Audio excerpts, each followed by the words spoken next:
Hey everyone. Wait, I was gonna start. Oh, sorry. Hi, everybody. Hi there. Stop. I always get to say hi too. Oh, okay. Hi, it's Mer and Dom. Hi. It's Dom and Mer. Today is a very special day. It's day 31. It is our last day of walk and talks with Dom and Mer. And it's a little bit of bittersweet, but I'm super excited because this is going to mark the time for Dom to move forward and onwards and upwards.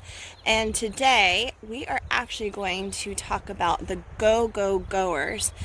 All the go-go-goers, the planners, the get-things-doners, the people who have their schedules full all the time. Today's for you because I know some of you are having a really hard time because your schedules are empty, because you got to be in one place, you got to be around your family all the time, and things are surfacing, and you're realizing there's some tension. Now, when you're a planner, it's usually because you have a busy mind and you're always thinking about what's the next thing you're going to do? What's the next task you're going to take on? What's the next trip you're going to plan? What's the next course you're going to take to develop yourself? And all of these things are always looking at the future. And the wise Yoda once said, he's always thinking about the future and never where he was, what he was doing.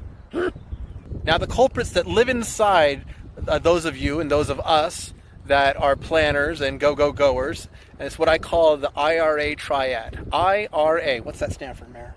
I is for ignore, R is for run, and A is for avoid. That's right. And if you can do all these things, then you are part of these runners and planners and the people that are having a hard time. There's a reason there's a word that's called escapism.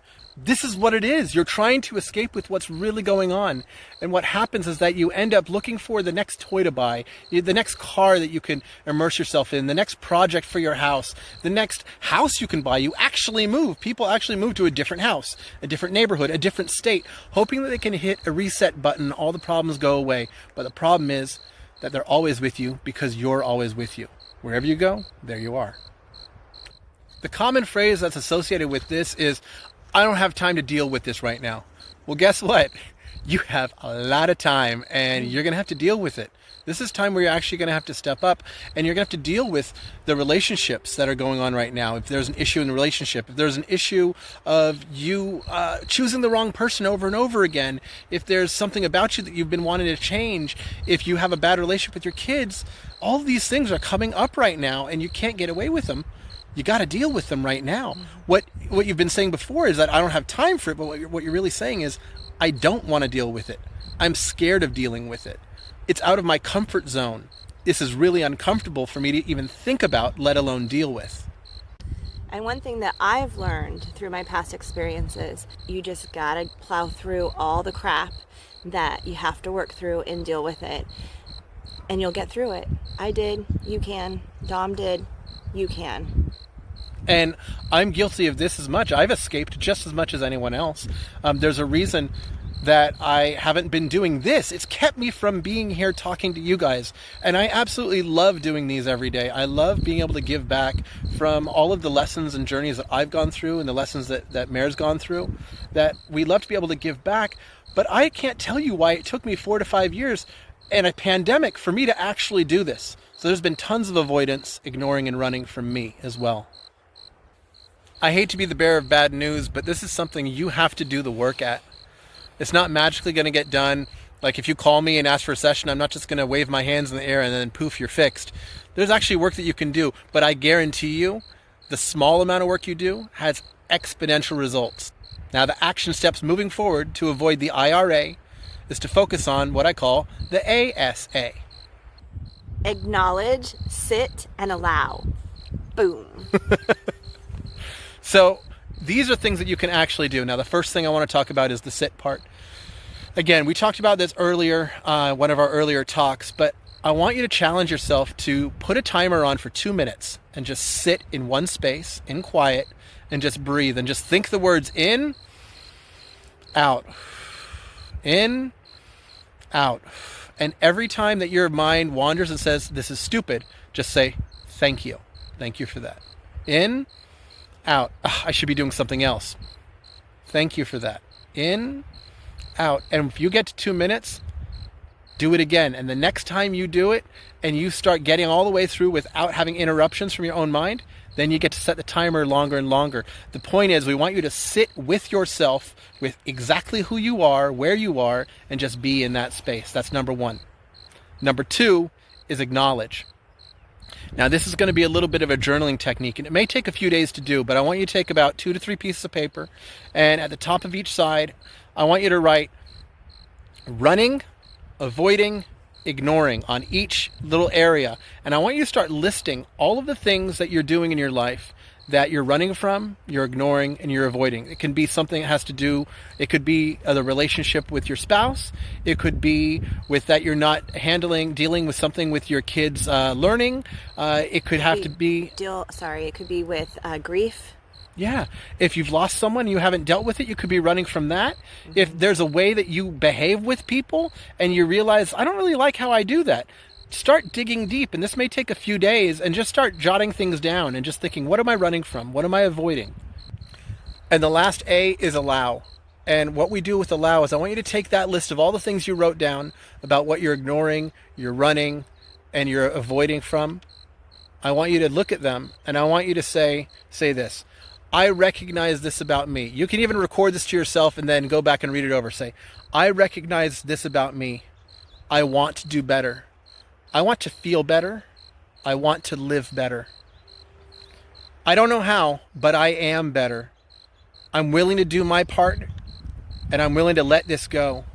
As I allow this part of me to exist, I allow for it to move, shift, change, and let go. And as you do that, you start letting go because you are allowing who you are. You're allowing the issue that's inside of you to exist. And the quicker you can allow it, the quicker you can let it go. Now, in the end, these are all choices for you. You can choose to do whatever you like. If you want to hold on to it, if you don't want to hear what we're saying and you just want to go about your day, that's your choice. But I got to tell you, these tensions and these fears and pains and issues, they find their way out. They'll either go into your muscles, your tissues, your tendons, your organs. That's what happens to these. They'll find a way to make themselves known. And even if you don't deal with them, you can pass them on to the next generation. And if your kids get them, then you have to start wondering, what do you want to pass on? Do you want them to take on the things that you've been feeling all these years? Do you want them to learn the lesson that if you go, then maybe it'll just go away, but it doesn't, it just stays with you? Or do you want to teach them that there's power in admitting and sitting still and facing your biggest fears or your issues and just dealing with it and having power over them? I think that's important. I want you guys to do what's best for you, and you guys got to make your own choices, but I want you to know we're here for you. I've really loved doing this. It's been 31 days. I've given you something to do for 31 days because if you can do something for 31 days, then you can do it for an entire year. And so no matter how long we're stuck indoors or on a walk, you have something to do. You have tools, you have coping skills now. And now, obviously, if you'd like to reach out to me for any sessions, you can absolutely do that. You can locate me on my page or email me or in the comments, and we can get together and talk about any sort of working together moving forward. But I just want to say thanks so much to my lovely wife for being supportive of me. I know she doesn't always say a lot, but when she does, watch out. Because she's a star now. She likes to take the mic. But again, we love you guys. We really appreciate your support and all the kind words that you've said for us. We are going to keep going on doing things every once in a while. We don't know what form that's going to take, but right now I think Mer wants me to fly as just Dom. That's right. All right. We love you guys, and you guys have a great day. Stay classy and have a great, great day. Bye. Love you.